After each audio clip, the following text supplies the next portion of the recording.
When I bought my new home, I thought I had found the perfect escape. It was a cozy ranch-style property on 3.8 acres of land just outside a high-end gated community called Maple Glen Estates.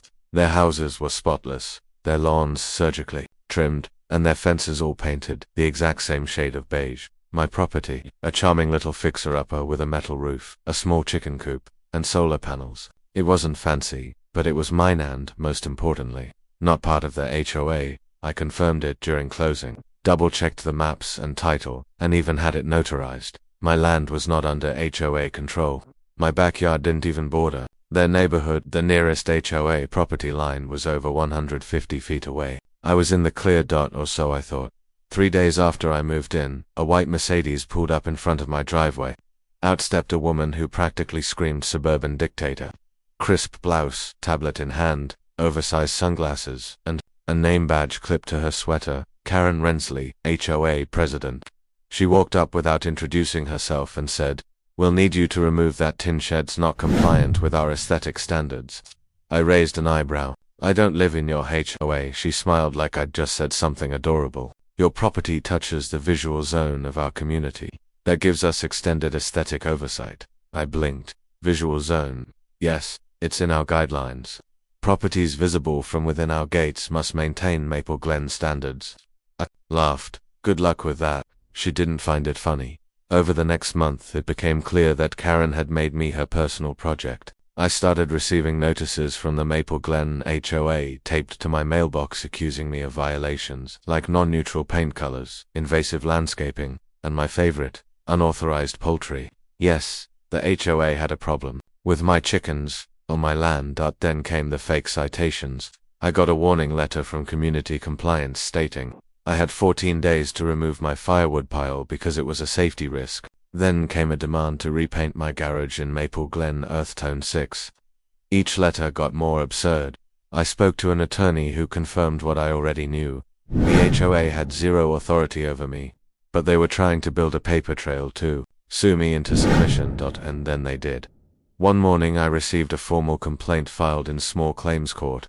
Maple Glen HOA, led by Karen, was suing me for property devaluation and environmental nuisance, claiming that my non-compliant structures and farm animals negatively impacted their home values. The lawsuit demanded I make reasonable modifications to my home at my own expense. Most people would have panicked. I didn't, because by that point, I had already discovered something they didn't know. In preparing my defense, I had filed a public records request for Maple Glen's original HOA charter and all subsequent renewals.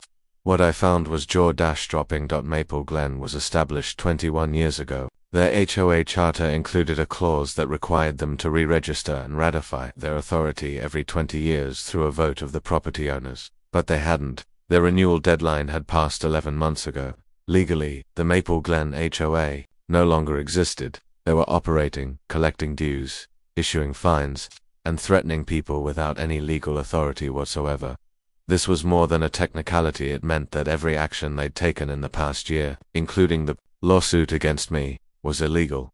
I called my lawyer, who verified everything. "You realize what this means," he said. "You can not only beat this lawsuit, you could completely dissolve the HOA." A plan formed in my head, not just to defend myself but to take Karen and her clipboard kingdom down for good. Courtroom was small, the kind of place that sees more parking disputes than civil drama. But Karen entered like she was walking into a Netflix legal series. She wore a sleek pantsuit, brought her entire HOA board with her, and even had a slideshow presentation ready. Seriously, a PowerPoint. She began with a dramatic monologue about how my property was a blight upon their serene community, claiming my goats bleated too loudly and my wind chimes were audible from the east cul-de-sac. She presented photos of my property from multiple angles, including one from a drone. Then she turned to the judge and said, "The defendant's actions directly violate Maple Glen's covenant agreement and long-standing aesthetic principles."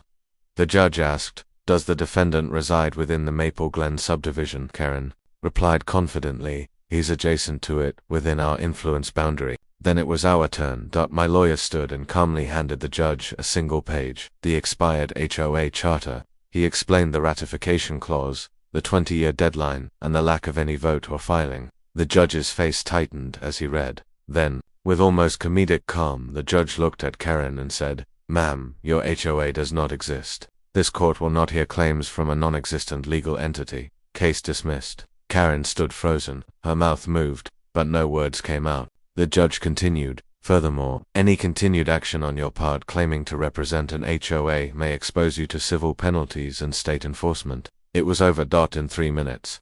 I didn't just win the case, I legally dissolved their entire HOA. Word spread through Maple Glen like wildfire. Residents were furious not just because the HOA had been illegally enforcing rules, but because they had been collecting thousands of dollars in dues with no legal right to do so. People started asking for refunds. Several homeowners filed complaints with the state HOA regulatory board. One even filed a class action lawsuit. Karen tried to play it off like it was all a misunderstanding. Just a paperwork error, she told local news. But it was too late. Her power was gone. She was removed from her imaginary board and shunned by her neighbors, most of whom had only tolerated her out of fear, and me. I became something of a local legend. People started calling me the HOA Slayer.